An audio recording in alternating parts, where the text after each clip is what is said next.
Welcome everyone to the League of Cinephiles. I am your host, Alex Helmer. With me is Guy Noel. Welcome everyone to Guy and Helmer, unfiltered, but as always, just a bit filtered. I am Alex Helmer. To my right is, of course, comedian writer Guy Noel.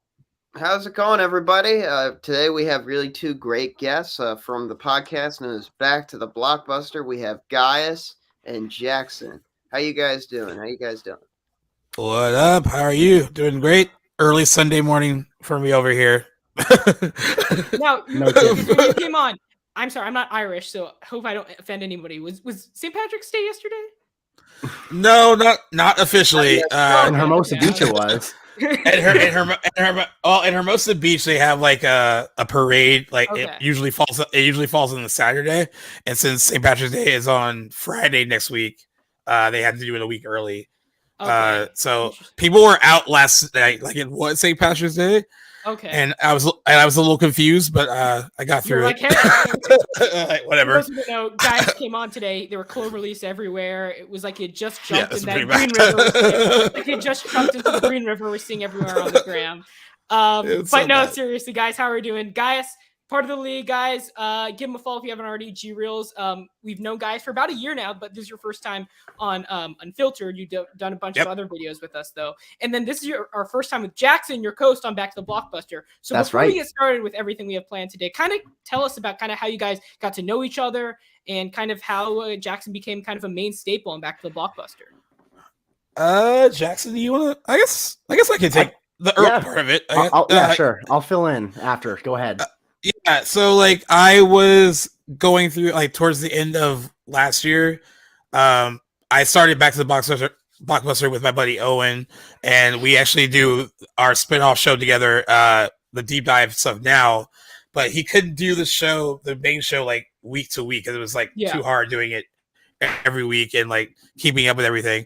So at first I was going to like just rotate other guests in and out every single week. Like Yeah, pretty much. Yeah, pretty much. Yeah, that's my boy. And I actually had Jackson guess like for an episode when I was doing that rotation, and when it was over, I was like, that felt really good. And I don't know if I really want to rotate guests in and out. Like, I want to see if I can actually find someone that would stick.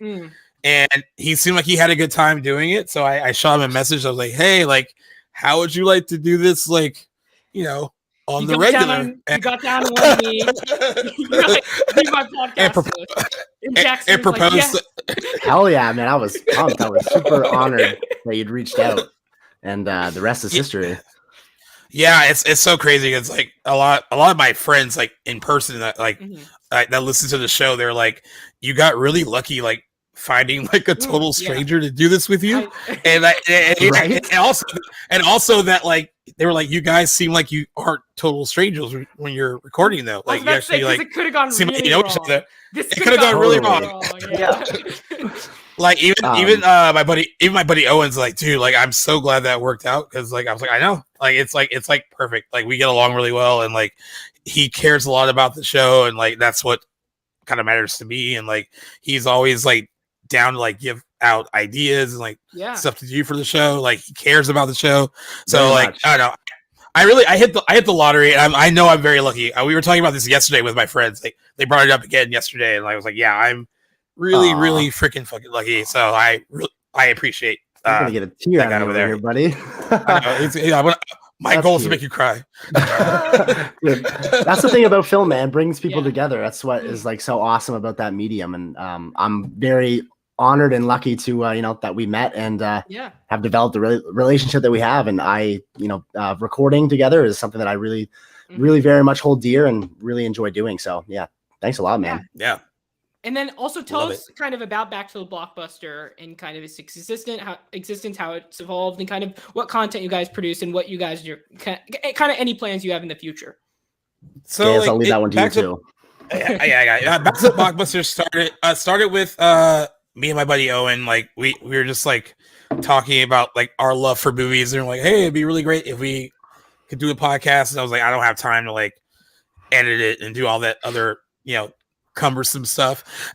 And then a podcast network, Playlist Studio, reached out to G Reels about wanting to create a show, and I thought it was like too good to be true at first, but it turned out it wasn't. They were like really interested in doing it, so like we kind of threw the show together. Like we didn't really know exactly. We had an idea what we wanted to do, but of course when we started it, it turned into something completely different, and we were kind of just like talking about industry news like week after week, which is like, you know, it's fun for me because I work in the industry already, like for press. Yes. Owen, on the other hand, was like, I'm just a regular dude. This is like really hard to keep up with like every week. I can imagine. Holy. And you know, and to his credit, he kept up with it like pretty well for like a while. And then it was he had a lot going on like personally, and he was like he had to take a step back. And that's when we had like Jack on for a little bit, and then that's when I started like rotating guests in and out. But I wanted to keep Owen around because like we started this together, and that's when I kind of came up with the idea of doing like the spinoff show, which is like we do like a deep dive for different movies, like a bi-weekly show where like I pick a movie for us to deep dive one week, and then he picks another one on his week. So we just talk about like one film in particular, and he doesn't really have to like keep up with news. He can just like whatever he watched that weekend and what we watched that week is what we focus on. And he was able to get back into the fold with that. And it's been really great. Honestly, the last like 2 months, when we got Jackson on to the main one and then doing the spinoff with Owen, like it's probably the most like fun I've had doing the show. Like the last like 2 months of doing it. It's been really great. It's all kind of worked out. Great, and continue with the great work, guys. I know you're really busy with kind of all the stuff you do kind of within the industry, like you said. And Jackson, it's great to meet you. And, you know, you told us you covered, you know, a lot of movie news, a lot of new releases, which is perfect because that's exactly what we're going to do today. Guys, we have a ton of movie news related content to bring you all today, whether it's releases, whether it's kind of big blockbuster news, Oscars. We have everything today. It's going to be a fun day. Make sure to give these guys a follow. Spotify, I'm guessing, Apple Podcasts, YouTube for Back to the Blockbuster. Follow us also at the League of Cinephiles on Instagram. Subscribe to the channel if you are new as well. As we get started with our first topic, Scream 6. Great guys here to talk about. Guys, I know you're a big horror guy. Jackson, I haven't known you long enough, but maybe you are. I hope you are. Certainly. Amazing. Absolutely. Scream 6 dropped. We're not going to get, first of all, no spoilers, guys. So, and I know I'm just saying that right ahead because I know Scream fans can be, and just people in general with Scream movies, you know, there's a lot to spoil. So we won't be giving away any spoilers today, but 6th film in the franchise, follow up to last year's Scream 5 titled Scream. I'm going to go to Gaius first. Gaius, you're a big horror guy. You're a big Scream guy. What were your overall thoughts on Scream 6?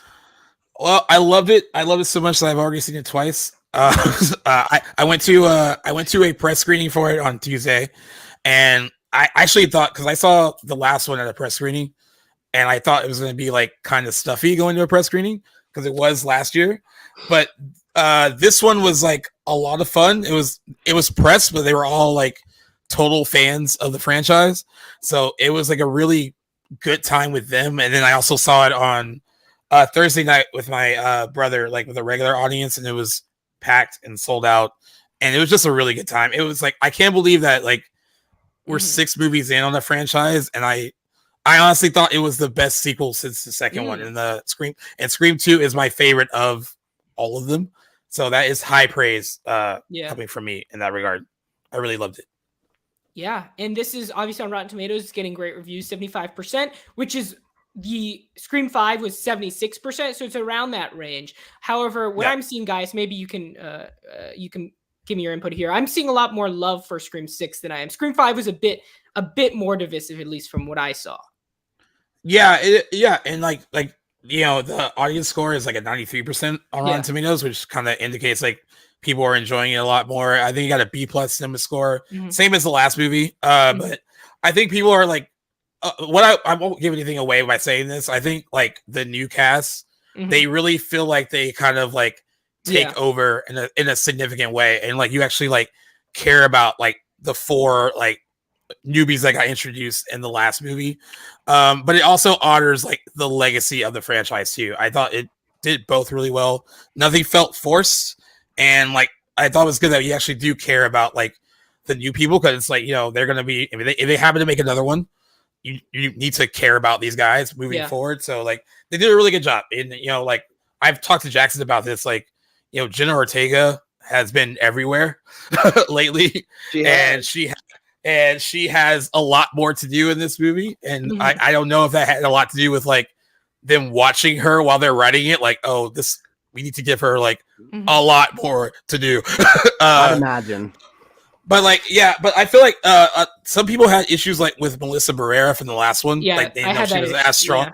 Yeah. But she actually stepped it up. I thought like they both were very good together in this one. I thought she kind of like I could in the last movie I was like Jenna Ortega was like the MPV of that movie, but I actually felt they both were like very strong in this one, and like I would consider her the most improved of all the new people that got introduced in the last movie.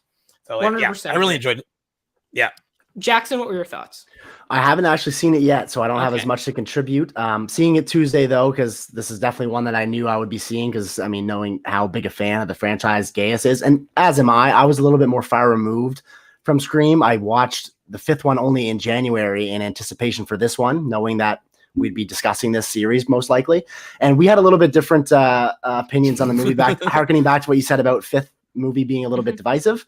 I didn't love it as so much, but I honestly, there's a lot of things in 6 that I think I'm excited for, like the change of setting, the new cast, kind of having this practice under their belt with the 5th one. I'm excited to see what they bring to the table for 6. And I'm excited to discuss it after I see it Tuesday. Yeah, and I think this is a try. I'm seeing actually a lot of people who don't like you're not alone, Jackson. I've seen a lot of people who don't like 5, but I've seen like, for example, Nyolo, who's on here a lot.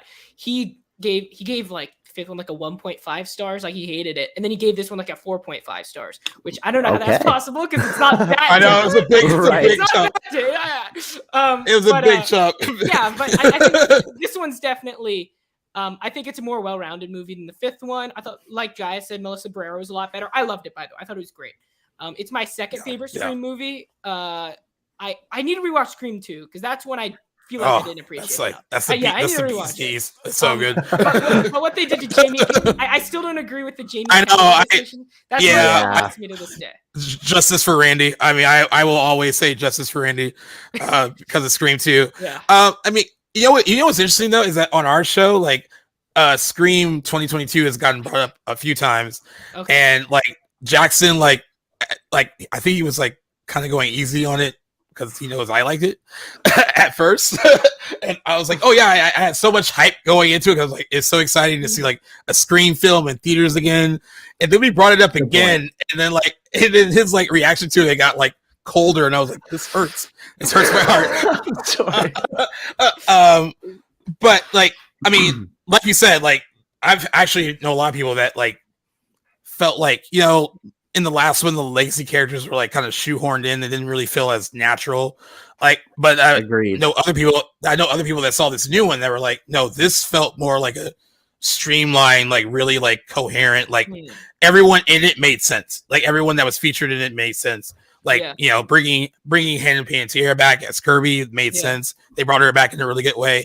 How they used Courtney Cox, Gail Weathers, like really made more sense in this one. She has a big scene. If you're a big Gail Weathers, Courtney Cox fan, like she has a really big scene moment in this movie that I thought all made sense. It actually didn't feel forced to me. And the New York setting, even though they didn't actually shoot in New York in real life, they shot in Jackson's home country. They shot in Canada, but like it still felt like the setting made it feel fresh. I mean, like it was really like it was time. I really love that.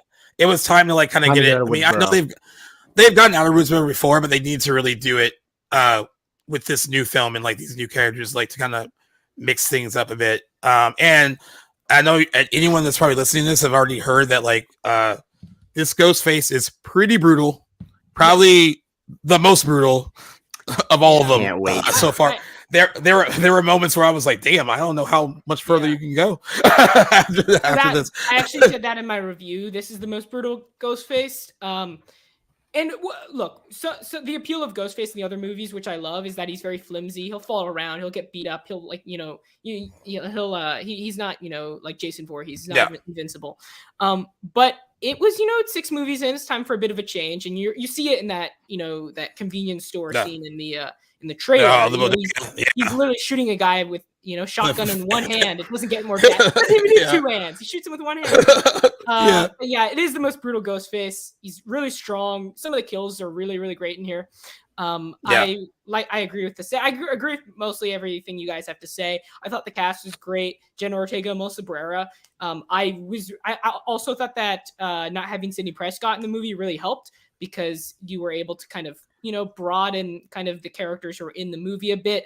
And whenever when Sidney Prescott's in there, you're really kind of always, in the back of your mind, you're always very kind of on edge that something's going to happen to her. And I feel happened to her, in the movie, and not having that kind of that character who's been in 5 movies in the franchise. I thought that we were able to develop all the other characters a bit more. Some of the set pieces were great, like one involving kind of a ladder had me really like. Dude, that scene was sick. It was so well done, and like in both of the screenings I went to, that like everyone was like so into it, and like it's just really tense. And then they have like another cool sequence that's in the trailer that's like on the subway, like a crowded subway that is done really well. They really like a lot of the set pieces that they tease in the trailers actually like paid off, like when you're watching it. And like, I mentioned this before, like covering the movie, like there's been like 2 main trailers and a ton of TV spots for this movie that didn't really give away anything. They just kind of hyped you up for like what the movie could be. And like, there was just a lot of surprises in it. I was just really impressed by it. And speaking of the cast too, I just want to shout out like also Mason Gooding and Jasmine Savoy Brown, who play they're related to Randy in like the new movies. Like they had a lot more to do as well, and they were like really fucking funny and hilarious. And like, I mean, I guess like there's a whole thing that they call themselves the Core Four. You actually care about them. Yeah. Like you're rooting for them to like make it to the end. I think that's like the best thing you can kind of say about like the new cast. And like, and the thing with Neve Campbell, like I missed her because like she's such a big part of it. But I also thought they, how they handled her not being there was good enough. And you didn't really need her. And I agree with you. I think you were able to focus on these new people without having to like, pull the attention to her. And I thought that was good. I also thought kind of veteran actors, Henry Czerny was in this, who, and then Dermot Mulroney as well. Dermot Mulroney was especially good in this movie. I thought he was really great. And then I also think the twist at the end, obviously, every Scream movie has to have one. It was a bit, I guess, one part of it. Like the big part of it. It's hard to say without spoilers, but I thought it was pretty obvious for like one specific portion of it. But in terms of the connecting pieces, I thought that there's no way I would have kind of guessed all of it. But at the same time, when you have a movie like Scream movie where you're literally guessing every single motive in person possible in terms of kind of who the killer is, you're always, you can say, oh, it's predictable, but that's the nature of these types of movies. If you're trying to, you're not so set on, is this a good movie? You're more set on, let me find out who the killer is. And so, you just gotta have fun. And I really thought that this movie was that. Like I mentioned, the set pieces. There are a lot of other ones that I didn't mention. There's also the first scene is so good. It is so funny. Yeah, the opening scene is really well done. Great. There's really well done.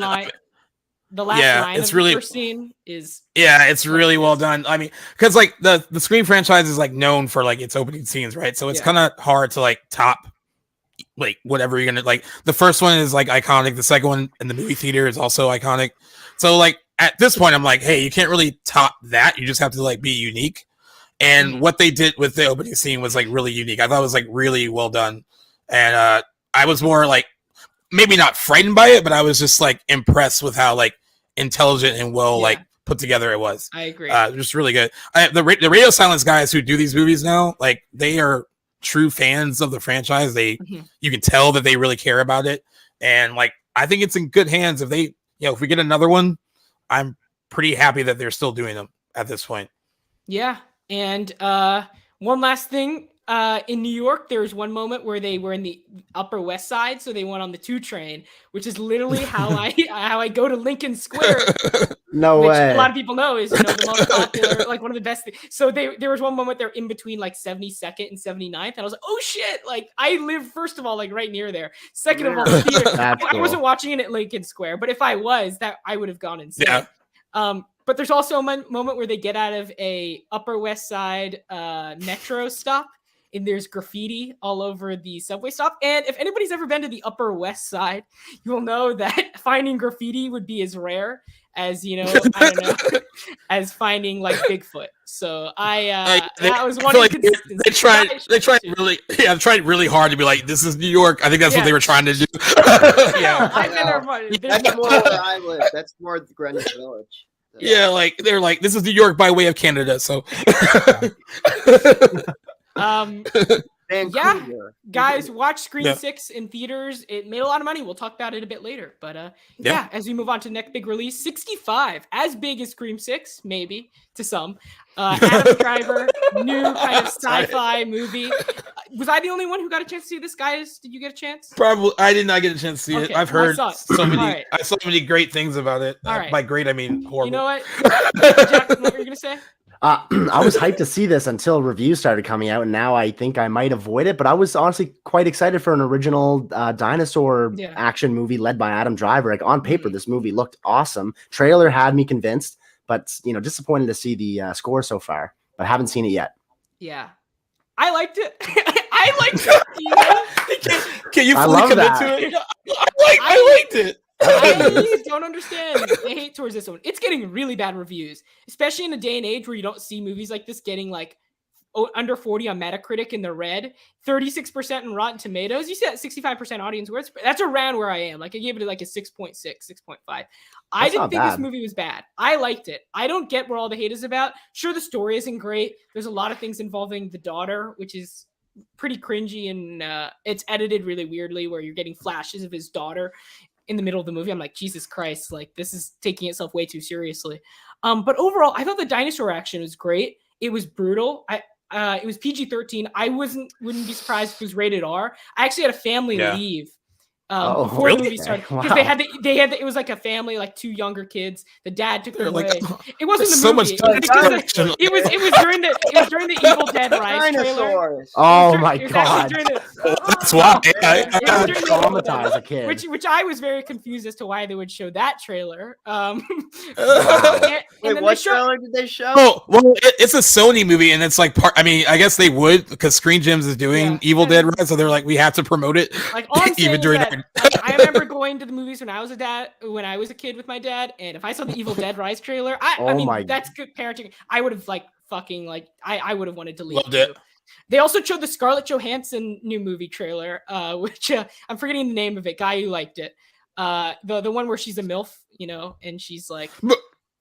Oh, you're talking about the Jennifer Lawrence one? Jennifer Lawrence. Oh. Did I say Jennifer Aniston? You said Scarlett Johansson. Way fucking off. You went through a League of Blondes trying to get to her. that Jennifer Lawrence trailer. That poor father taking his kids to those trailers. Yeah, okay. No, it was like. So you had everything from Evil Dead zombies to MILFs. Trying to go after 19-year-old boys, but it's Jennifer Lawrence. Yeah. So, not. If I was a 19-year-old boy, I'm 21 now. It's not. You're so far removed. All right, sure. Come on, let's just be honest here. But yeah, let's get back on track. 65. It's a good movie. I liked it. I don't understand why it's so incredibly hated. I would understand if it's around like the 50 range, but 36 seems a bit low. I thought that Adam Driver was really good. The action is great. There's some great set pieces. The dinosaurs are actually really brutal. Like the Jurassic World movies are pretty kind of clean for me. Not a lot in terms of brutality. I mean, they're dinosaurs for God's sakes. And this movie really delivers. There's it's described as sci-fi adventure. You can make an argument that it's straight up horror. There's a lot of scenes in the dark, a lot of scenes. There's one scene in particular that really kind of had me kind of jumping out of my seat. And I thought the entire thing, I thought the visual effects were fine. I thought all the action was really good. I thought that the music was good too. I don't understand the hate for a lot of this. I might sound like an idiot for saying this. I thought it was a smart movie. There was, in terms of the character decisions, in terms of also what the characters go through. Like this is an adventure movie, and it's truly like an adventure. Our characters, they're broken bones. There's, slugs going into people's mouths. There's like all, infections, all sorts of like gross stuff that put our characters in danger and actually kind of, actually kind of put them through something rather than just having it being, a very squeaky clean adventure, which they could have done with the kid involved. But I thought that, the kind of the dirt, the grime, the kind of the bloody aspects of all of it made it kind of a refreshing experience. And I would actually say this is my favorite dinosaur movie, maybe since the first Jurassic. No, I'm sorry.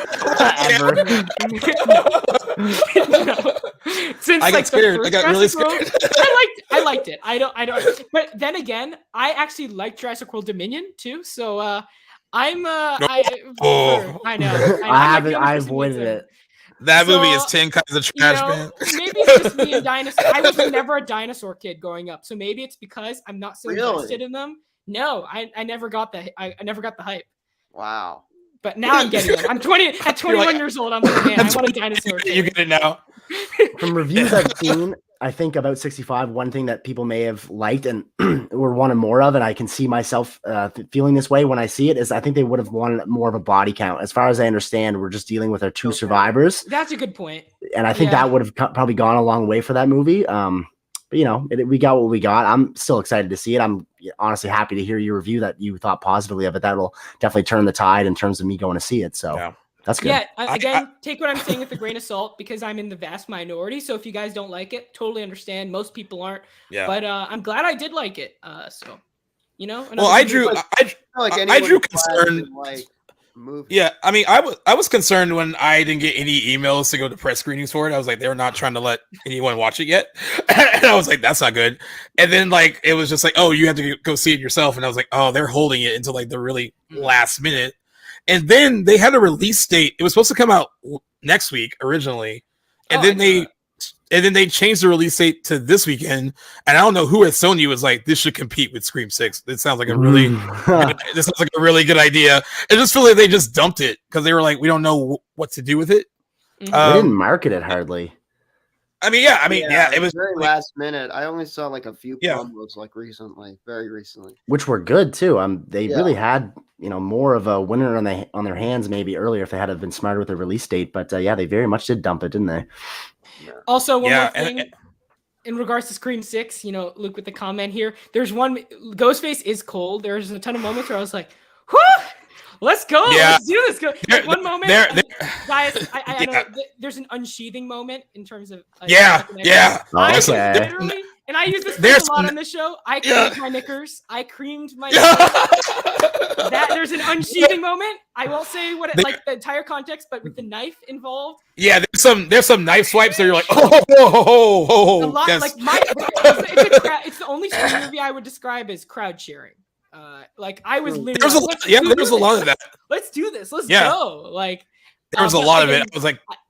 I guess 65 might not be that good because we're going back to Scream to talk about. Yeah, there's no nice swipes in 65. But guys, let's move on now. TV, we're gonna head over to the finally something I could talk about. Look at that shot.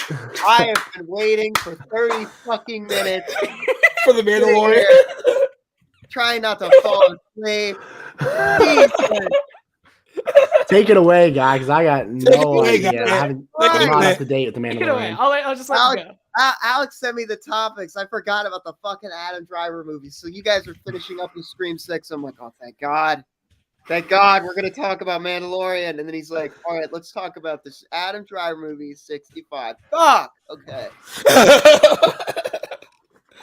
All right, Mandalorian, man. That's all you. Okay, so this was actually really good. The first episode was not very good. I did not enjoy the first one. I did not. I like this one. This one was interesting. I like the fact that he didn't get what he wanted. Really? He wanted to bring back IG-11. You don't always get what you want. Yeah. All right? Show, you don't get what you want. It's like how Mando doesn't always get what he wants. And he has to get some shitty astromech with a bad motivator. No, but what I love, this episode was really fucking cool. It flowed really well. It was really awesome, the scenes where the Mandalorian was fighting against these cavemen on Mandalore. And then this giant cyborg. It was very interesting. But specifically, I think the coolest thing was at the end when he bathes in the waters of Mandalore and he falls. It's like a psych. It's like kind of like a psych gag. Like he's walking, just like, and maybe it was because he was so heavy. Yeah. His armor pulled him down. He's like, oh no, I forgot I had like fucking armor on. And it weighed him down. He just went whoa, and he just fucking started drowning. Like you could imagine him falling with the fucking armor on. He's like ah, and then the Bo-Katan goes in and saves him, and she's like, by the way, there is nothing cooler than seeing a jetpack underwater. I'm gonna be real here. All right, the idea that you see flames underwater, kind of cool. No kidding. Sense, but it's kind of cool. It's the simple things for guys. Like I don't know. Like all of a sudden, I saw fire underwater. I was like, that's not how it works. That's not realistic at all. But it is Star Wars, and they make sounds in outer space, so that's also. Well, there was one thing for me. It was the fact that they can go underwater, but the helmets. I didn't know that the water doesn't go into their helmets. Well, no, they have that mode, the air mode that he did when he was walking, like even regular. Whatever, just go. Sure. That's the air. No, but I love, and when she was bringing him up, she had like a light scope, and there was a mythosaur. Which, if you don't know what a mythosaur is, Boba Fett has that shoulder plate, and he has that red animal skull on it. That is what a mythosaur is. So when I saw that, I was like, "Oh shit, that's pretty awesome." Baby Yoda's been doing these flips, so that's kind of cool. That's the one negative for me and Guy this episode. It's like Baby Yoda has to save Mando.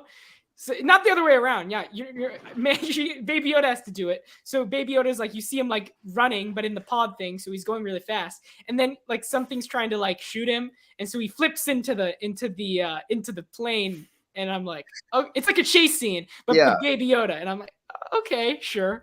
You do adorable. Yeah. It's a way to sell toys. It's just they're gonna make like some sort of wind up shit, and it's gonna flip. Dude, you talk about Yoda flipping, and I think of Attack of the Clones, and I get scared.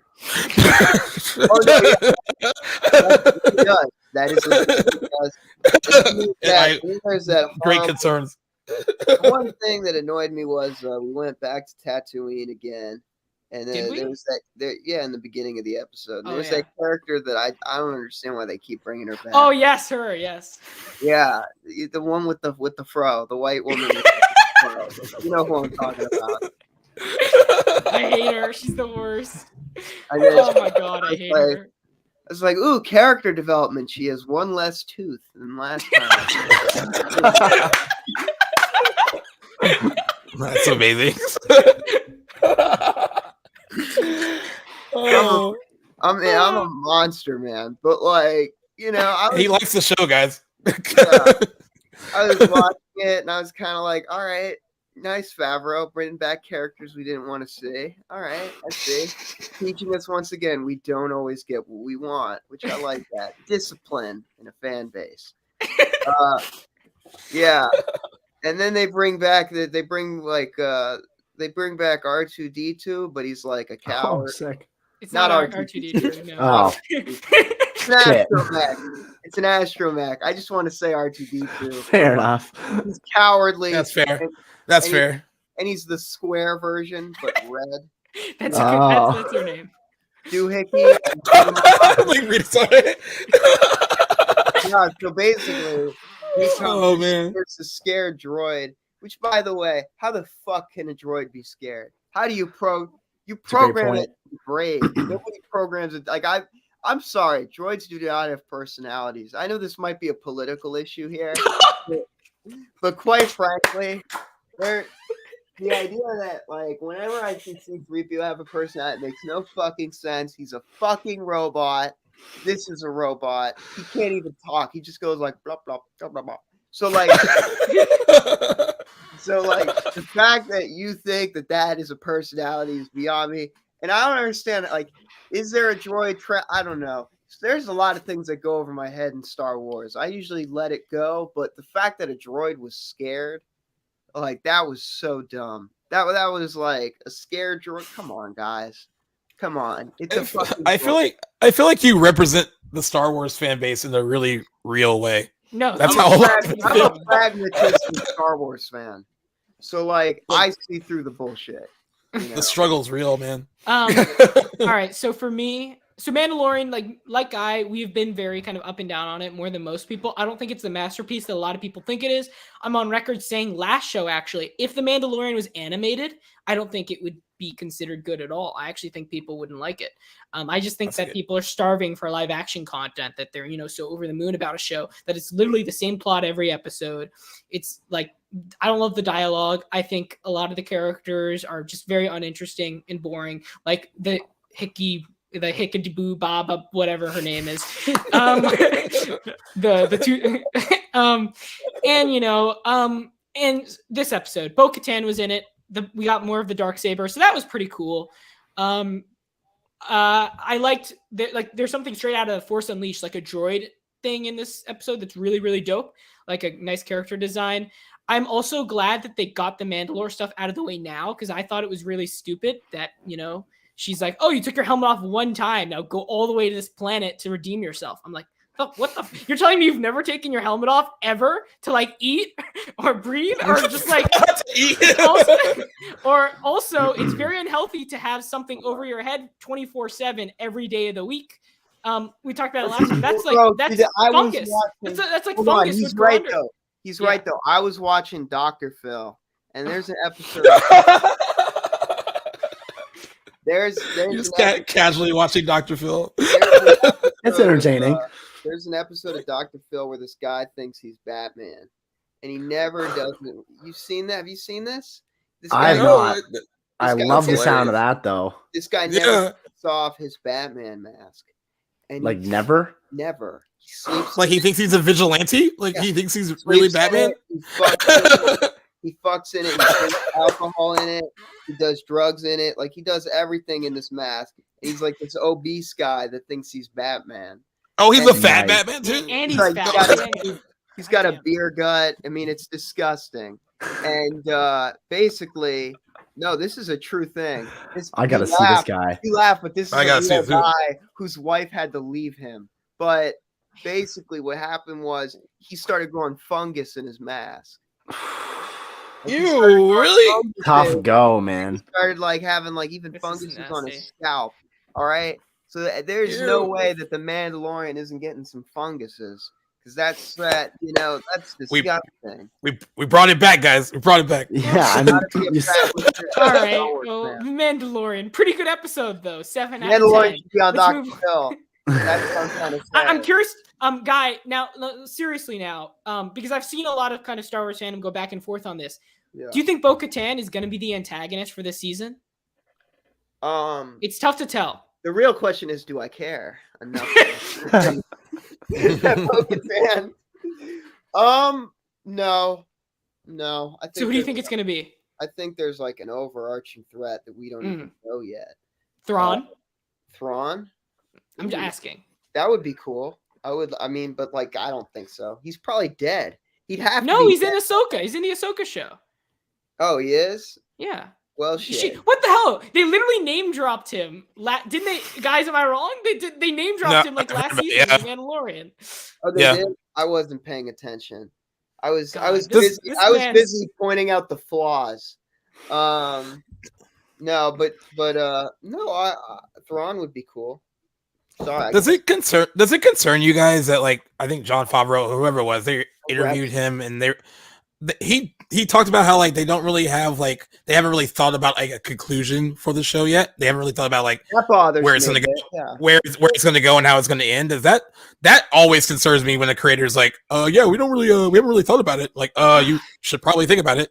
It's tough because unlike other shows, The Mandalorian is an episode by episode storyline. They don't have any overarching big stuff. And also, I think this is a type of show that they won't end. I think it's a 10+ season show. If I were to guess, 8-9 seasons, because Disney wants to milk it as much as they can, and it's really popular. Yeah. And there's not a lot of Star Wars live action content coming, so it's a great cash cow. It's a really great, especially with news this week that the the Patty Jenkins and Kevin Feige projects have been shelved. So this is the only kind of big critical and with an audience is the big success that they have. So I think they're gonna milk it, and it doesn't surprise me. Let's move on now, guys, to the next topic. Last of Us, the 9th episode, just dropped. Not just dropped. We do these episodes on Sundays, so we're very late. Everyone else has been talking about this show, like this episode, for like last week. Jackson, have you gotten a chance to watch episode 9 yet? I thought 9 was coming out later today. Is that not? Is this episode 8 or 9? Yeah, so 8 came out last week. So 9 is the finale, which is tonight, right? Or am I the one? Am I wrong? I think so. I think it's airing against the Oscars. That was exactly episode. Okay. Yeah, that was a big deal because they were like everyone was like, oh, they're actually gonna air the finale like against the Oscars. They were like, but they didn't with the Super Bowl. We give zero fucks about the Oscars. We're gonna win in viewership. We don't care. I mean, numbers are looking like they very well might, but I would have put it on a Friday release. They keep going up and up and up every week. Exactly. They're going to be, I think it's on track to double the rate of viewership for the first episode. Yeah. That's crazy. Yeah. Luke, I've given up on the Bad Batch, so unfortunately, no more Bad Batch. No more Bad Batch coverage, guys. Honestly, it's a bad time because the episode this week was supposed to be really good, but I didn't watch it because I'm done. I'm sorry, Luke. I tried. I just can't do it anymore. I do it for the show. I don't do it because I have fun, because the show's not fun. I do it for the entertainment value, for me having to rant about it every week. I just can't do it anymore. It's not healthy. I have a life outside of the Bad Batch. It's 30 minutes of my day. I could spend literally doing anything else. But Jackson, back to you on The Last of Us. What were your thoughts? Oh, yeah. Last episode was great. It was cool. I'm not sure if viewers can see the photo that we see on the screen there, but that person on the left, I believe his name is Troy Baker. He voiced Joel in the games. It was cool to see. Yes, that's right. Mark Hamill, like the Joker, whenever Mark Hamill can't do it. Oh, that's cool. I didn't know that either. That's awesome. That's cool, yeah. So it's awesome. Like cool whenever Mark Hamill's not doing it, they're like, "Well, we got Troy Baker. He's the guy." That is a neat little. He's a great voice actor. He did it in Arkham Origins. He also played the Hulk in that horrible Avengers game. Played Bruce Banner in that god awful Avengers game. Wow. He's a great voice actor. Jackson, your thoughts? Yeah, I've been really enjoying the show. I'll say episode 8 I very much enjoyed. However, I wish that they had maybe drawn out some of the things that happened in that episode across maybe 2 or more episodes. Comparing, I haven't played the game. I've been a long time Xbox player. The game is a PlayStation exclusive, which is a shame. I'd love to play it. I've seen some footage, followed the gameplay through in anticipation for the series. But from what I understand, just from the straight up storyline for Last of Us is about a 15-hour gameplay on the PlayStation, and we got about 9, maybe 10 hours worth of show, and I think that really is working to the show's detriment. There's a lot of plot points from the games that would have, I think, been better service if they had a little bit more time allotted to them, particularly the villain and the little community that we get in episode 8. I would have liked to seen a little bit more of them. That being said, great episode. We're seeing a lot more of Ellie taking care of herself while we've had Joel in the spot that he's in. I don't want to spoil too much. I know it's been out for a week now, but in case people haven't seen it yet, I only saw it yesterday in anticipation for today. But really been enjoying the show. Episode 8 was great. I am worried a little bit about how much stuff they're going to try and cover in the finale tonight. Again, I think it would be a good 2-part episode, but overall, been enjoying the show very much. Yeah. Who else has had a chance to see 8? I watched it. I've talked to Jackson about this before when we were, when we start the show, we talk about stuff that we've been watching. And like, when I started watching this show, like I've never played the game before. And I'm kind of happy to watch it as a viewer who's never played it. Cause like, I've really been enthralled by like the characters and like the story. And like, I'm glad I don't have anything attached to it where it's like, are they doing this right? Are they not doing, that kind of thing? It's just been a really well done, intriguing show, even up to this point. I really love the characters. I love the writing.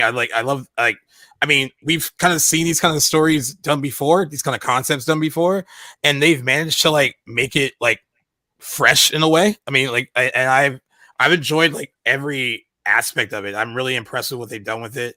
And I actually, talking to people who have played the games, there's like a few things that they kind of nitpick on, but like for the most part, a lot of people I know who have played it are very like happy with like what they've done with it. Like, you know, when you talk about like video game adaptations, that can kind of be like for some people, and like, oh, they changed so much and it doesn't even like feel like the same thing anymore. And like, it seems like everyone has really, for the most part, enjoyed what they've done with this, and the fact that they've taken their time and like the care to get it right. They didn't like rush it. And that's what I've loved from like talking to fans of the game who were like, you know, I really feel like they really cared about like doing this right. And so at least on that end, I like listening to other people who have played it and like who are watching it, having that kind of like their appreciation of it kind of makes me enjoy what we've gotten even more. Basically, this is a really well done show. Another win for HBO. Another win for, I guess, Pedro Pascal. Yeah. He can actually show his face in this one. We don't have to wonder. Nice. We don't have to wonder if he's actually there or not, or if it's a stunt double. Is that you or a stuntman? Pedro's in his glory right now. Yeah, he's having a moment. Yes, he is. And now he's becoming like a big fashion symbol, like a big symbol now. So, you know, I know I saw what he wore in his SNL monologue. He wore that purple shirt and tie or something. It was awful. This is the shit. Horribly. What's up with actors dressing bad? I was in a class recently, and we talked about it briefly, and some of the women in my class were like, "Yeah, like he's actually like he's really hot, like he's really," and I'm like, "Man, Game of Thrones has been out for a long time now. Like he was like over in Martell, like you know, sleeping with women and men left and right. Yes, so. That's right. But you know. But he's great. But yeah, back to the show again. Another fun tangent. That's what we do at Unfiltered. We talk anything on the table. We do it too. Blockbuster is fine. I didn't see The Last of Us, but I did watch something else that came out in this last week that I want to talk about briefly, Alex. Oh, I haven't reviewed The Last of Us yet. I still have to see my thoughts on it. Oh, okay. You fucking review it. Then I'll talk about what I want to complain about. Yeah, I like this episode. This main dude, again, I don't watch the game, so I have no idea. I thought he was a pretty good guy at the beginning of it. I'm like, okay, he's a bit religious, a bit more religious for my life. Some subversion. Yeah, and then near the end, I'm like, shit. It's like, he does that? He's also that? Oh, that's not good. Is he a Nazi? Because he looks like it. You know, that's I don't know, man. He's got some Hitler Youth in his face. I don't know. Jesus Christ. This is the type of, he's a character actor. He's one of those actors. I've seen him plenty of shit. I just like can't name anything else he's been in. No, sorry. He's Jewish. He can do it. It's fine. But I like this episode. I thought it gave a lot of development for Bella Ramsey's character, Ellie. That's I'm right. sorry. I don't know. I spaced out on her name. And I thought that not having Joel there was kind of good for her because it was able to kind of show kind of what she's learned across the show and kind of Bella Ramsey as a whole and what she's able to do. And I also thought that the ending was like the last 20, 30 minutes had me on the edge of my seat. I was really kind of attached to kind of everything that happened. And I don't think it's one of the better episodes. Like, for example, episode 3 or 5 and 5 are still like premiere, like GOAT status. 3 is like so good, yeah. Yeah. But it's a good solid episode. I'm a bit concerned about the finale, especially because it's the shortest episode of all the 9. But I won't judge too much. That's right. So let's move on. Guy, let me do my little ranting. I watched History of the World Part 2. All right. Oh, nice. How was it? Awful. Don't watch it. Yeah. Okay. For the uninitiated, let's hear a little bit about what History of the World is. History of the World Part 1 was a Mel Brooks movie made in the 80s. Oh. I'm a huge, as you can kind of see, I'm like the biggest Mel Brooks fan. And so this was so disappointing for me. I just feel as though I need to say, stop with the nostalgia shit. Stop making nostalgia TV. I agree. Please, because you just ruin shit for people. And honestly, I hate you, Nick Kroll. I hate you, because you wanted to work on this. I don't like you. I don't like you at all. I don't think he's that right bad. I've walked by him in Washington Square Park. I got to interview him once. He was very nice.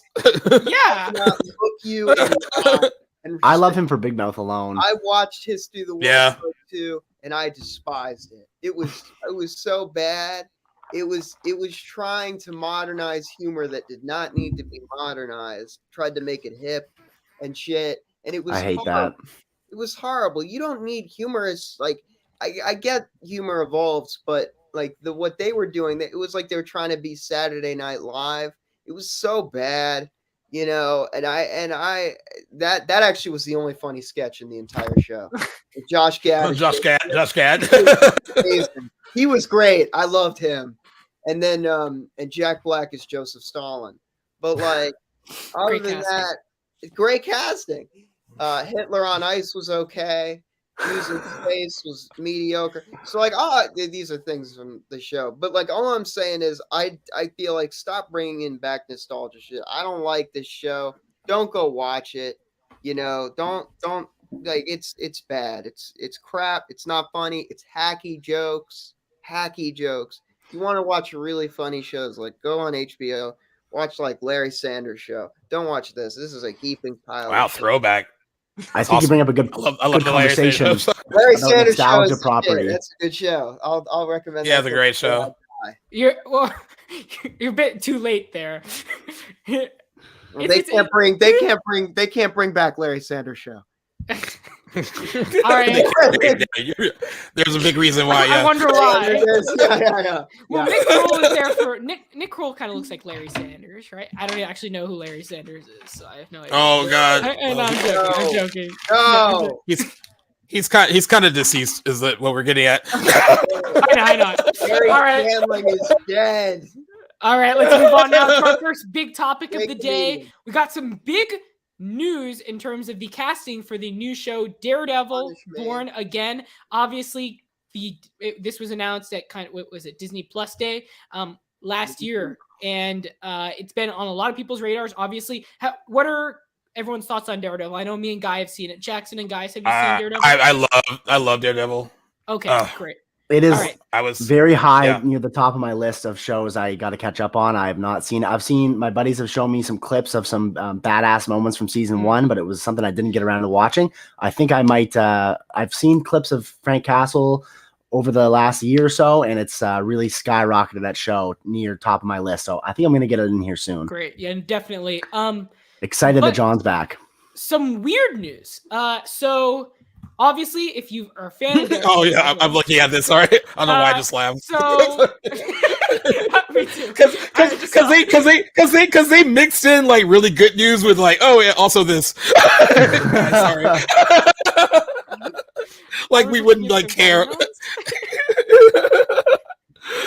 Oh man. All right, so Daredevil. It was recently announced that Eldon Henson and Deborah Ann Wolf, both who play Foggy and Karen, who are obviously iconic for their roles in Daredevil, will not be returning for those specific roles. It was announced, though, that John Bernthal will return as Frank Castle, aka the Punisher. Now, the other article is over here real quickly. Just give me a sec. But it was also announced that another character, obviously kind of a smaller character, the actress's name is Sandra Holt, is going to play Kingpin's wife, Vanessa, also in Daredevil, which is another recasting for the show, the third potential one. I feel like don't recast. It was. So I'm going to go here first because I've been very skeptical about this new Disney kind of Daredevil effort, because I really don't think they're going to be able to rekindle that magic that the 3 seasons of Netflix Daredevil did. And this news is just, an example of that. Why they're recasting Foggy and Karen Page. That's her name, right? And Vanessa. Page? Yes. And Vanessa. I have no idea. I don't know why they're trying to kind of. I'm really nervous, especially seeing what they did with Daredevil and She-Hulk, which I don't even want to talk about it. I don't like it. I don't like them. And there's rumors that maybe the actors who play Karen and Foggy are going to play different characters in the show. I'm like, no, that would be even worse. That would be weird. Yeah, like they're going to bring them back as different characters. I'm like, no, don't. And I hate this. I really hate this. I don't know why they're recasting these characters. Why they couldn't just give us a 4th season of actual proper Daredevil. I'll have no idea. I don't want Moon Knight shit. They tried to do Dark with Moon Knight. That wasn't nearly as good as, the Netflix, Daredevil shit. They've tried to do She-Hulk, which is on the opposite end of the spectrum, like comedy. That didn't work either. I don't like Disney's track record with their MCU properties, and seeing this news really aggravates me, because if you're going to do Daredevil, just recast everything, because I don't want it to be in any way aligned with the masterpiece that was Netflix Daredevil. I don't like this. I hate it. I'm not looking forward to this show. I'm going to watch it because I love Daredevil so much that I have to, but at the same time, I'm not just concerned. I am pretty sad on the fact that this show will not please anyone. And I think it has the potential to be, because the Daredevil fans are very passionate. Obviously, like, we love the show. It's because it's such a great show. Yeah. And I think that they could get a lot of backlash, because what I'm seeing from the show, obviously I could be overreacting. But I'm predicting a mass amounts of backlash from this. What do you guys think? Yeah. Look, first off, I like Nick Kroll. I feel like I need to say I just hated that show. Okay, no, I'm a huge Daredevil fan. This character means a lot to me. That show meant a lot to me. That show means so much. It was so good. I would say it's the godfather of superhero television. I really mean that. Well, The Boys. I can see that. Oh, there you go. The Boys is pretty high up there too. There you go. I think Daredevil's better, but Justice for Arrow as well. But I know I'm not gonna allow. Oh well, no. The first 2 seasons of Arrow are so good. The first 2 seasons are amazing. Guys, I lost. I love the first 2 seasons are so good. In the mix with The Boys and Daredevil. Fuck you. First 2 seasons. What about the other 7 seasons of shit? Yeah, there was. You can't. You have to take the good and you have to combine the good and the bad. You can't just subtract. It's like when I hear people saying, "The Office is great," except for the last 2 seasons. Okay, that's different. The Office is great. All right, you lost me there, guy. You lost me there. So basically, I'm a huge Daredevil fan. I love this show. Don't recast these characters. These are characters that we've already been attached to. Yeah, you have the same Fisk and you have the same Daredevil, but Foggy Nelson matters. Karen Page matters. All right, Vanessa matters. All right, these things matter to us as fans. Oh, you're with me on this one? Why weren't you with me on all the other ones? Anyway, as I was saying, thank you, Luke. You Aryan-looking motherfucker. No, I love you. Oh my god. Jesus. No, but I love you. But I'm just saying that I love these characters. I love the actors that played these characters. I think it's obvious Deborah Ann Wool has said that she wants to play Karen Page again. Oh, she wants to come back so bad. She's like basically begging in all trades. What's going on behind the scenes here? Like, why are these characters being recast? I have no idea. You don't know? They would do like random interviews with her, and she's like, "I just hope I'm coming back." And so, like, that's why I'm kind of like, come on, just do it. Just bring back the original cast, bring back the original writers. Because let me be real here. I don't know if I'm going to watch this. I really don't know if I am. Because I've kind of given up on the MCU. I don't watch very much MCU content. I didn't watch. Jackson, you're putting your finger. I didn't watch Eternals. I didn't watch there's a lot of movies in the MCU recently that I've just Black Widow, Shang-Chi. All the I saw Shang-Chi. Shang-Chi was good. There were things to like about Shang-Chi, but Spider-Man No Way Home was also good. That's a winner. The last movie I didn't see a lot of them for a while. Then I saw Ant-Man and the Wasp: Quantumania, and that's kind of sealed the fate of how I feel about the rest of what I'm going to see there. I didn't really watch many of the shows. I really don't.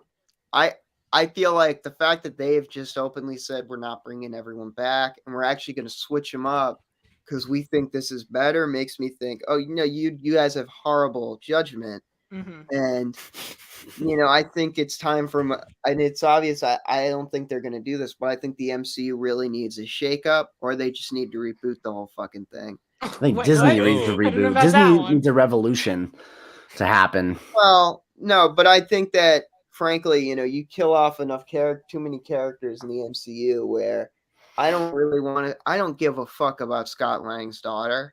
Why would I care about Stature? Why do I care about these characters? I care about Captain America, Steve Rogers. I care about Tony Stark. I care about Thor. I care about Bruce Banner. I don't give a fuck about She-Hulk. All right, bring back. If I'm gonna watch a show, or if I'm gonna watch a universe about Marvel characters, give me the actual Marvel characters I want to see. I want to see Black Panther, the real one. I mean, he's dead. Well, but he died. I want to see these things. I'll watch Guardians 3, but that. I'll probably watch that too. I need to finish. I'll be a completionist with that. But other than that, fuck the MCU. Yeah. Damn, dude. You know what? My main concern with I'm excited to have Daredevil back because I have me on your podcast. I'm just saying. I know. I think so. I think so too. Actually, absolutely. I like Charlie Cox a lot, and of course Vincent D'Onofrio. I like that we get them back. Yeah. I'm intrigued by it being like a really ambitious show because it's 18 episodes compared to what a normal Disney Plus Marvel show is. But I'm also kind of concerned that I kind of am with Guy, the MCU's been kind of hit or miss lately. Very not horrible, but I still have faith in it. But you can tell that they have to do some kind of creative retooling for some of their things, because it's not like a well-oiled machine like it used to be. You're definitely seeing cracks, and that's what makes me. Yeah, that's what makes me concerned about them developing so many of these TV shows and more movies and on the one hand, we used to praise Marvel for having their stuff mapped out compared to DC. At least they know where they're going, but there's still I agree with you too. It's a kind of it's a hard thing when you there's so many characters that you love and are familiar with, like Captain America and Thor. And now we have to kind of rely on who are our next Avengers going to be? What characters are we going to invest in moving forward? And are you really interested in investing in any of these new people that they're kind of pushing on you to be the next team? And and I don't mean this is a slight. No, it's true though. It's basically the young female Avengers plus old Marvel. Oh, you're about to get some. You're about to get some shit. No. I'm not even saying that. Because, I'm literally saying this. I'm majority of the League of Cinephile fan base is very male. and that is not our choice. Alex, he's like the hate. He's like, I'm not saying this is hate. I'm not saying this is hate. It's literally an objective fact. Brie Larson, young Hawkeye. You named her first. Brie Larson. Brie Larson. Female Hawkeye. Female, or I guess she was already female, but female Black Widow, female Hulk, Ironheart, sure, Ironheart, yeah. You have what's his Gore's daughter, who's soon to be probably the next Thor in a couple of years. So no, it's just and then I love Anthony Mackie's my favorite of the new age, but he's and although he's really good, he's never going to be Steve Rogers. No, I'm playing. No, and I love I like Yelena a lot. So it's just that Scarlett Johansson, Chris Evans, Robert Downey Jr. These are people that I and a lot of other people grew up with. That's kind of me too. And a lot of people have nostalgia. Now, a lot of people who are during phase 1 and phase 2, a lot of people that were hating on Marvel back then are now the good old days, the glory days. They were. Even Martin Scorsese's cinema back in Iron Man, Thor days. That's how far gone this is. And again, bringing this back to Daredevil, I just don't understand why we can't get just straight up Daredevil, because that's what everyone wants. It doesn't need to connect to the kind of the larger narrative. And even if it does, you did Moon Knight, which is already kind of something that's very kind of disconnected in terms of tone. I feel like you can do the same thing with Daredevil without it being too out of place. And at this point, I don't give a fuck about what's out of place because, I'd rather take that than, bullshit, like Disney-fied kind of what we're gonna get with the show, which is unfortunate. Yeah. Again, I could be wrong. It could be the best show ever. I think you're right. I don't hold your breath.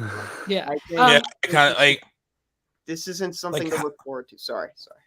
Like, how much are they going to dilute it? As far, I mean, because the Netflix show was like pretty like ruthless. Yeah, even and like, how is it going to be practical? How much is it going to be practical versus CGI? Like we saw with Moon Knight, which is the first big kind of like, oh, Marvel CGI is looking shaky, guys.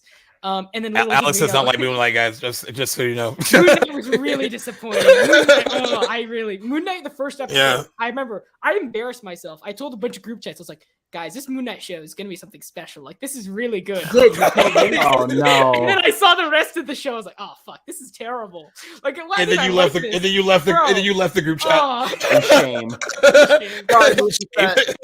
Sorry, Movie Fest UK. Anyway, as I was saying, sorry, a little inside joke. No. All right, we're gonna move on now to our final main topic. Just briefly, we're gonna talk about the Oscars, which right now airing tonight of Moon Knight, as we speak. Avatar, people. Yeah, the Oscar potential is there. So we're just gonna talk about briefly what we think is gonna happen, just like in general, what is gonna happen tonight, guys. I'm gonna go to you. A lot of crying. Well, yeah, it's funny because like Jackson and I actually had like our Oscar predictions episode that dropped on Thursday.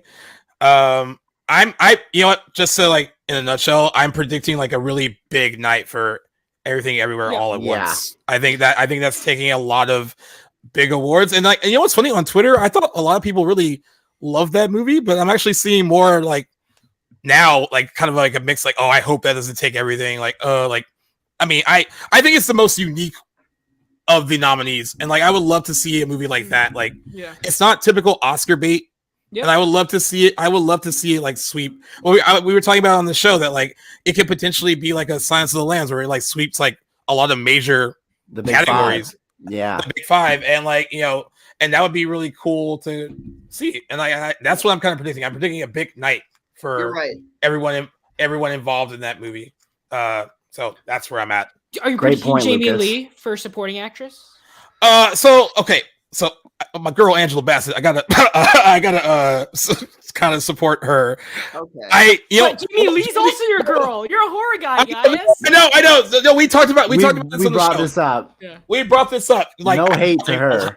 Halloween is like one of my favorite movies. She's like, you know, the original final girl. I love Jamie Lee Curtis, but we talked about it on the show where it's like this performance in this role, while she's good, I don't understand why it got so much. Like, I feel like she got nominated because it's like a career thing more than like the role really itself. And she campaigned like her ass off for it. And like, I'm glad that she's there. I just don't feel like it's awards worthy. But then she won the SAG award, and when she won the SAG award, I was like, that's when everything. I told Jackson, I was like, I feel like her friends were like, you know what? Her mom's Janet Leigh. Her dad's Tony Curtis. Let's give it to her. Like, I feel like that's what it was. And like, I guess she could throw a, you know, and we also talked about Banshees with Carrie Condon, that she can maybe sneak in there. She's my pick. Mine as well. Okay, nice. But you know, like, man, my girl Angela Bassett, I can't. Like, remember back in the day where we thought it was a lock? We thought it was a lock. You were like, all right. I thought she was winning everything. I was like, yeah, everyone just step aside. Let Angela just get up. Don't even call her name. Just have her wait on the side, like ready with it. But like, you know, like I've told Jackson this too. Like, dude, like everyone's like, can you really win an Oscar just on one moment? And she has. I mean, everyone knows what that moment is. If you've seen Black Panther: Wakanda Forever, like, that's her Oscar-winning moment. Is it? And that's my family is dead. Yeah. Alone. And that's the clip they're probably going to play if they actually play clips tonight. And that's everyone like watching this. Like, I was like, how can you not? I got chills. It was in the trailer, and I got chills. It was a good scene, yeah. And like, you know, and everyone's like, well, Jamie Lee Curtis is a legend. Well, so is Angela Bassett. Like, she's been in the industry a long time too, and like they are the same age pretty much. And it's just like they're both are deserving. But I feel bad leaving out the other ladies in that category because like they are all very good. I know that you know, it's a really strong, but that was the one category where I was like, I don't know, man. It can go like, I have my feelings where I wanted to go, and like I just don't know, like, that's a tough one. You know what they should do if Austin Butler wins? He needs to actually have his real voice on stage instead of that. Finally have his real voice. I think he's got it back, but I'm not even certain. I think he said the role changed him so much that he was just permanently physically altered. Yeah. And that's a tough one for me. Yeah. That's a tough category for me because I was like, when we did our predictions, we did like who should win and who we think will win, and like I was like, I should with Brendan Fraser, but I thought Austin Butler is going to win it. It's like it was a really exciting. It was a really tough. Yeah. I love the ambiguity, not knowing.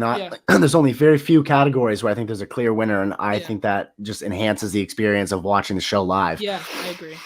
Yeah, like last year it was pretty clear cut. Obviously, the year before the Anthony Hopkins, Chadwick Boseman year, funniest that was. Shit ever. It seems like we're going like that predictable. Was so funny. It seems like we're going on a pattern between predictable, unpredictable. Like the Chadwick Boseman year. Mank also pulled out cinematography, which is a big like what that was. Frances McDormand also won for Best Actress. So it seems we're kind of on a reverse, like unpredictable, predictable type of pattern.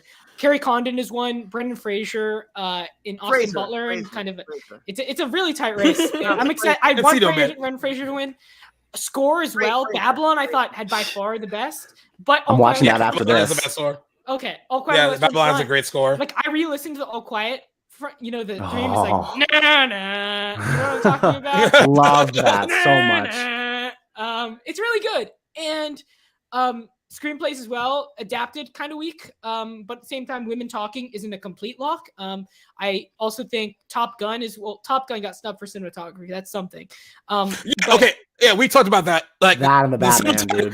The cinematography category, I was like, well, it's hard to talk about it because like the Batman's not there. All Quiet's gonna win. Exactly, the two best of the year. Top Gun was obviously the favorite, but I thought it was clear cut the best of the year. Like I rewatched that movie and I forgot how beautiful it is. It's great looking movie. But that was I don't know how that happened. I was like, guys, did you guys watch it? Did you guys really watch it? Animated feature, obviously Pinocchio, because Puss in Boots' Last Wish. Due to be a cult classic though, obviously people love it already, but I can see like 15, 20 years, Puss in Boots: The Last Wish. It already has like that hardcore following like myself. So I could in the long run, what will really win? I think Puss in Boots. That's just me. All right. I think I was gonna watch it tonight, but then I saw Chris Rock's Selective Outrage, so I was kind of like, I've seen what needs to be said on that opening. No. I'm like, what's the point of watching a shitty monologue if I already? I love Jimmy Kimmel. I love Jimmy Kimmel. I love Jimmy Kimmel. I think he's a great Oscars host, but I'm kind of like, If they do a Jimmy Kimmel, Matt Damon segment, I hope so. Funny. They have to touch on that. Yeah, maybe Matt Damon slaps Jimmy Kimmel. Yes. Oh, you could be onto something. Oh my god. That happens. That'd be really cool. Viral. Matt Damon, Jimmy Kimmel makes a joke about Ben Affleck. Right here. Jimmy Kimmel makes a joke about Matt Damon, and Ben Affleck laughs, and then Matt Damon rolls his eyes, and then Ben Affleck goes up, cracks Jimmy Kimmel. I would honestly love to see that. My wife, I would love to see that too. Out your J-Lo. Yeah, that's good. By the way, there's some like online speculation from people because I heard that like Halle Berry is presenting Best Actress. So a lot of people are like, oh, if you're deciding between Michelle Yeoh and Cate Blanchett, are they going to use like Halle Berry as a person to be like, oh, like, she was like, she won lead actress as like African American.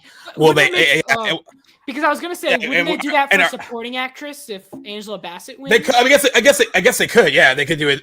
Of course, it's just like people being like, "Oh, I wonder if they're trying to say something by having her do it." The Oscars should have learned from the Chadwick Boseman incident. Never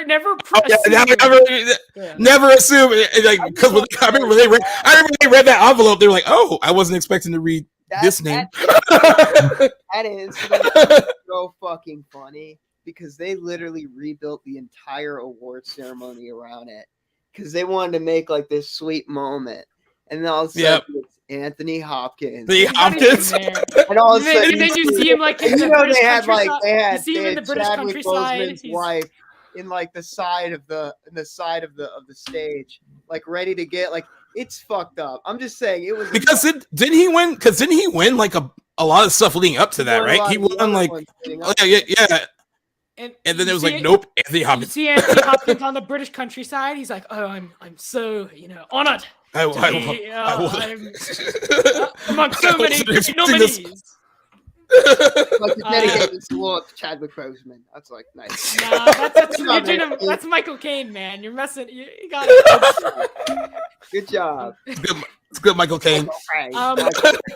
And then what are we in terms of trailers? Because apparently we're going to get a lot of new footage. That's what reports are saying. Little Mermaid full trailer. But that's today. That's going to go crazy over that. Any other kind of material you got? Any other kind of content you guys are looking forward to that may or may not be featured? You know what? I wish they would start trying to promote Shazam. That'd be cool. It's good. Because apparently it's good, and like I wish they would just kind of like put some marketing muscle because it opens next week, and you would never know it. It actually opens next Friday. Luke, that's it. That's what he said. That's what I heard from someone who saw it screening. Not very good. That's what I've heard. So I've heard like decent stuff from people who've seen it early. I mean, I don't know. I think it looks terrible. Once again, I just want to say, who was clamoring for a Helen Mirren Lucy Liu team? That's what I'm trying to figure out. Like, I remember when they announced that shit, they were like, Helen Mirren, Lucy Liu. Who's the audience for this? Who's the audience for this? I was like, what are they starring in together? They're in Shazam, Fury of the Gods. They're villains. They're the villains. Partners, and I was like, who the fuck asked for that? It's like, and they're like, and the girl from West Side Story, yeah, her. A lesser Jenna Ortega. That's a hot take, dude. A lesser Jenna Ortega. Dude, I thought that Jenna Ortega was in Shazam. If you asked me a few months ago, I would have said, yeah, Jenna Ortega. She's in Shazam. I thought she was in Shazam. Man.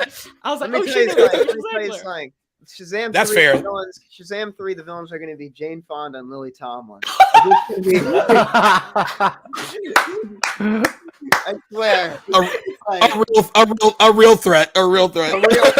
Something people are what is it that Kevin Feige said? What is it that Captain Marvel? The Rock. What is it? The Rock says the hierarchy of the DC. Hierarchy of the DC is about to change. Okay. Jane Fonda and Lily Tomlin come out. Hey.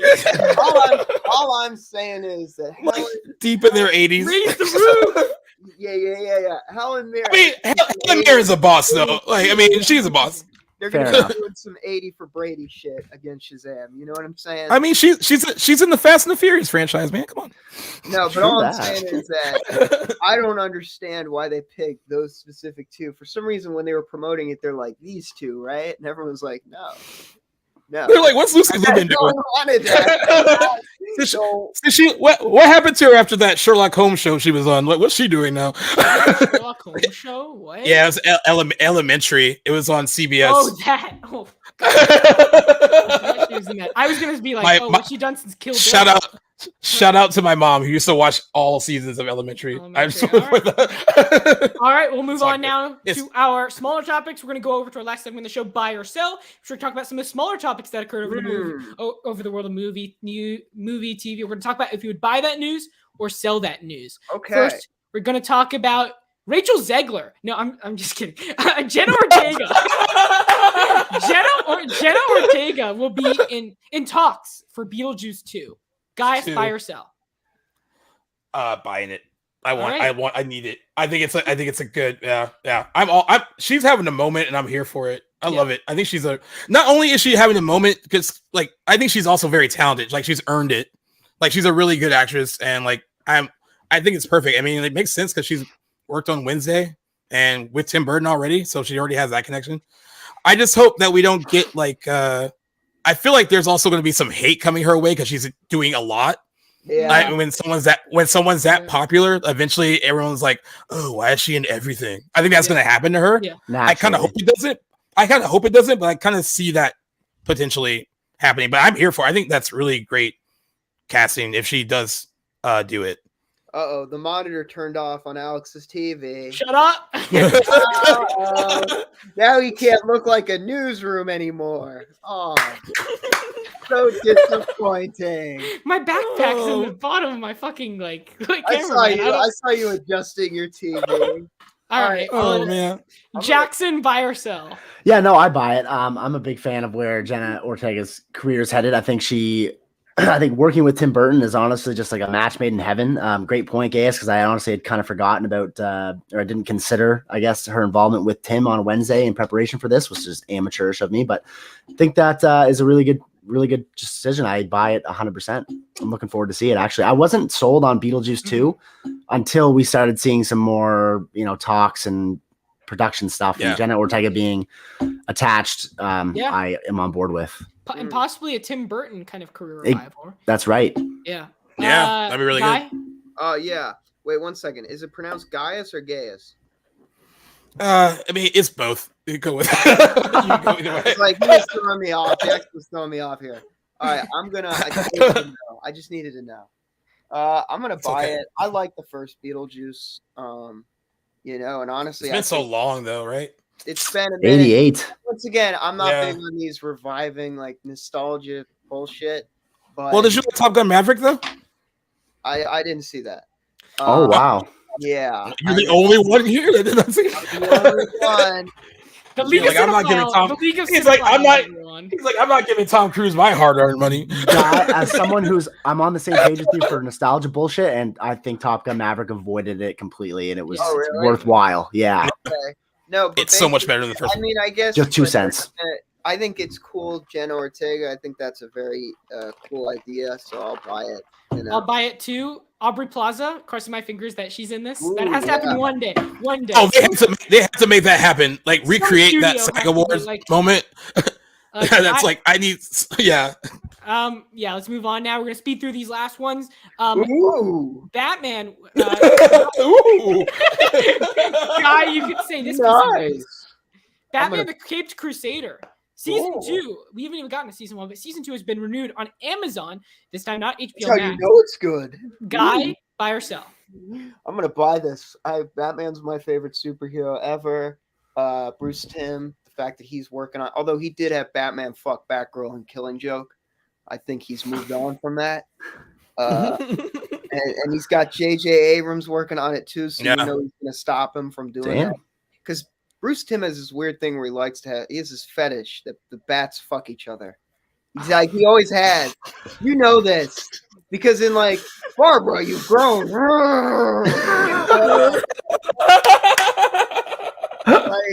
There's like some shit there. Have you seen season 4 of the animated series? He wants them to fuck so badly. And then Paul Dini's like, no, it's Wonder Woman. Wonder Woman. He's gonna date Wonder Woman. No, but all I'm saying is that I'm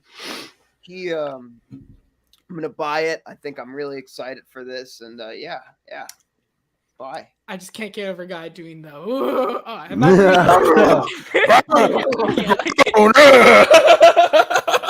He can't. I mean, he's sold it though. It's so wrong. It doesn't look right. I'm just gonna buy this. I love Batman the animated series. It's my favorite childhood show, other than iCarly. So childhood show. Jackson, iCarly was your favorite childhood show. That was a curveball. My favorite Disney. I wasn't expecting. I was expecting something on the lines of Batman, and you're like iCarly. Batman the animated series. Wait, we like what we like. Drake and Josh. Classics in their own right. No, I'm kidding. Zach and Cody. Okay, Jackson. What about Jesse? I didn't watch Jesse. Is that the what one? about Stuck in the Middle? I was a Jenna Ortega fan before people were. I didn't watch that either. I watched Stuck in the Middle. Yeah. She goes that far back. I only caught her on You. Was the first time I ever saw Jenna. But I was late. She's in Jane the Virgin too. I hadn't seen that either. I used to watch Jane the Virgin. Really? She plays the child version. Did she play the Virgin? Oh shit! No, make it weird. No, I love Jane the Virgin. Does she play Jane? No, Gina Rodriguez played Jane.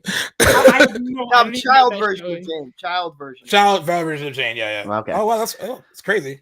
Yeah. Jackson. So for the Batman news, this is the first I'd heard of it. I don't really have much of an opinion. I like the idea. Like again, I'm with you, Guy. Batman's my favorite superhero in a genre that I'm not as invested in these days. Batman is a tried and true character for me. I've always loved him. I've always will. So I'm on board with this. I would like to know more, and I'll probably follow the production as it goes. But who mentioned that we don't even have a season 1 yet? Is that the case? We have a season 1. Oh, we do. We do. Okay. You know, it was good. It's not out yet. It's not out yet. Oh, it's not out. Oh. Yeah, okay. It got like it was supposed to be on HBO Max, and then they dumped it because HBO Max was like getting rid of a lot of stuff that like Amazon's a good place to dump it because obviously their track record with Invincible. They'll treat it well. They'll treat it nice. And that's kind of why I'm gonna buy it too. I mean, I agree with like Alex. Like, I love the original like Batman animated series, and like I think there's a lot you can do with like animated shows. I like love the original. They're kind of based on these villain figures. Yeah, like that. Yeah. So like, I think there's a lot you can do with like these animated properties. Like, and I love that like J.J. Abrams is involved in it. I felt that's great. really bad when they actually, because like a lot of people seemed excited for it, and then when they were like, oh, it's not moving forward, and everyone seemed really excited to hear that it was actually going to move forward on Amazon, and I think Amazon's a good home for it too, as well. So I hope they do that with Mindhunter, man. Fuck. You know what makes me mad about that? I just want to say this. Yeah, we're not getting a season 3 of that because they're like, oh, it's so expensive, and nothing against romantic comedies and what Nancy Meyers or whatever, but they're giving her $130 million to make a romantic comedy with Scarlett Johansson and like Penelope Cruz and a few other people, and I was like, why is there not enough money for Mindhunter season 3? And there's enough money for $130 million rom-com. And how's there no money at Netflix for a 3rd season of Mindhunter? Sorry, they blow my mind sometimes. That fucking studio, man. They do some swag shit like that. Guys is the middleman between me and the studios because he understands the money in a way that I don't. Yes, I love him for that. It's awesome. Like, oh, we don't have enough money for this, but we have enough money for a $130 million romantic comedy. Oh my god! I mean, back to the blockbuster. Give some money to us. Give them back to the blockbuster. $130 million. That money could be divvied up. Let me make season 3 of Mindhunter. I'll figure it out. I don't know. Yeah, give it to us. We'll make it happen. David Fincher would love to do it. He wants to. I mean, he's like, what's on the cast? I'm so bad about that. All right, we're gonna move on to our last topic. Some more nostalgia. Bob Odenkirk will star in a remake of The Room. It's very unclear if what route this will go down in terms of it's going to be more of a hardcore serious or funny Oscar drama. Well, no, I don't think it was. What I honestly look, I'm going to buy this because I think it's going to be hilarious. I think they're going to go down comedy. I think it's going to like play into all the tropes and everything. I love Bob Odenkirk. Better Call Saul's one of my favorite shows. Obviously, he wrote on SNL. Nobody was a great movie recently. He's a writer on Conan. He's one of the original Conan. I love him. I don't think this is as straightforward as people think it's going to be. I think it's going to be batshit crazy. I'm very excited for it. I'm going to buy it. I'm gonna sell this. Cause like why is this worth my money? I mean, no offense, but like I love Bob Odenkirk, but like isn't this also for like a charity event? Like he's just doing a couple scenes. That's what I thought. That's what I read. I think apparently they've filmed it. Yeah. I read that he was filming this and they were like doing this for something. Maybe I'm wrong about that or I'm off, but I mean, I guess that's funny. I don't know if I'll watch it. I love Bob Odenkirk. I think he's one of a great comedy writer. I think I know he wrote Hans and Franz, the SNL. He's very funny. Better Call Saul. I've watched a few episodes of that. I need to watch the entire thing still. But yeah, I'm gonna sell it though, because I'm not paying for that. Certain things I'm not gonna pay for. He's poor, man. He's poor, guys. He needs the cash. He's a cheap Jew. He's a cheap Jew. Jesus Christ. That heave. He's gonna haggle you down to $5 for that Bob Odenkirk room. Oh my god. Oh, dying right now, dude. That's hilarious. Guys. I'm gonna sell it. I mean, I like Bob Odenkirk too, but like I guess is it worth it's hard to like really. It's not worth my money, and it's hard for me to like. I mean, of course that movie is legendary for how bad it is, right? But then like getting something like The Disaster Artist, which kind of went into the making of that movie. It's like it's. I mean, I feel like it's hard to kind of like. I mean, that's all I really need from it. I think I don't think I really need to see more from it, and even though like Guy said, I love Bob Odenkirk. I just don't really, doesn't feel necessary. Mm-hmm. No. Jackson? Yeah, I mean, I had my mind made up on Cell until someone made a good point on some other like video I'd watched this morning about where they could be trying to someone made a point where what if they try and remake what Tommy had written and actually try and make a good performance out of it, because the story actually might work in that way. And if that is the route they decide to go, I might check it out. I'm going to still stick with Cell. I don't get why they would even touch this property. Like the written thing he made was shit too. Maybe, but I mean, when you get talent like Bob Odenkirk involved, he might be able to make something from that shit. I don't know. I think it'll be the case of like a bad car crash where I can't take my eyes off it. I might watch it anyway. But I hope it doesn't. I don't want to see it, but if it does come out, I might give it some attention. But bottom line, Cell, big time Cell. Thank you. The big positive I think we can all agree on is that this will bring Tommy Wiseau back in the limelight. Yeah, good for him. It's always great. Yeah. Was it at the Oscar? Was the Golden Globes when he ran over to the microphone and Frank was like, nope. Yeah, I remember that. Yeah. That award season with Tommy Wiseau, and then you got the James Franco shit. You're like, that was crazy for that movie. That was Tommy's making his bag still. Good for him. Because they bought the rights to make this. It's very unfair because I like to think I'm good at making movies, and he's like, what is he? He's probably a millionaire at this point, right? Probably. He might be. He might be playing off of bullshit. Whatever. What are you gonna do? All right, guys, that's gonna be it for today's jam-packed episode of Guy and Helmer Unfiltered. Jackson, guys, thank you for being on. But before we leave, where can everyone find you? You want to take it, Jackson? Well, you can find us on Instagram at Back to the Blockbuster. You can find me on Instagram at JacksonPie12. You can find us anywhere you get your podcasts, Spotify, Good Pods, Apple Music Podcasts. And Gaius, where can we find you? You can find me on G_Reels, REELZ. I run that movie page as well. And of course, that's how I got to meet these two lovely people up top. And I thank you for having us. It's really cool. What's cool about this, you guys letting us do this, is this is the first thing that Jackson and I have done together as official hosts of the show. Like when you invited me and said you wanted to invite him on too, that actually meant a lot because we get to this the first thing that we've done together to promote the show. So I really appreciate it, guys. Of course, yeah. I think it was because I was familiar with Owen, so I thought Owen was going to come on, and then you said Jackson. I was like, oh, okay, but now I'm so glad you brought Jackson on because I'm sure Owen's great talking, but Jackson, it's been great knowing you as well. And, you guys too. I had a blast this morning or this afternoon. So thank you guys again. It's been a very high energy morning. Looking forward to collaborating in the future for sure. For sure. Yeah, awesome for sure. And then Guy, where can everyone find you? You all can find me at Guy David Knoll Comedy. I got some clips out for my newer material. Some of my fresher stuff that I've been working on, and I have a bunch of other new shit coming in the works. So yeah, I'm really excited to share that with you guys. Guy David Knoll Comedy. And you can find all of us at the League of Cinephiles. Oh, damn. I have nothing to plug. Yeah. Yes, you can find League of Cinephiles on TikTok. You can find me on Letterboxd at Alex Helmer. You can find my LinkedIn. Okay. Yeah, I have everything now. You can also Letterboxd is a good idea. Should have plugged that. In the back. That's also. You can find me calling my cable provider to try to get my TV. You can find me everywhere.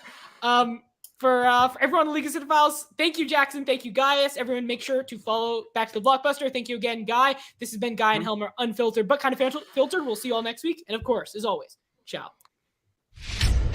Could have just said goodbye, not ciao. But you said ciao.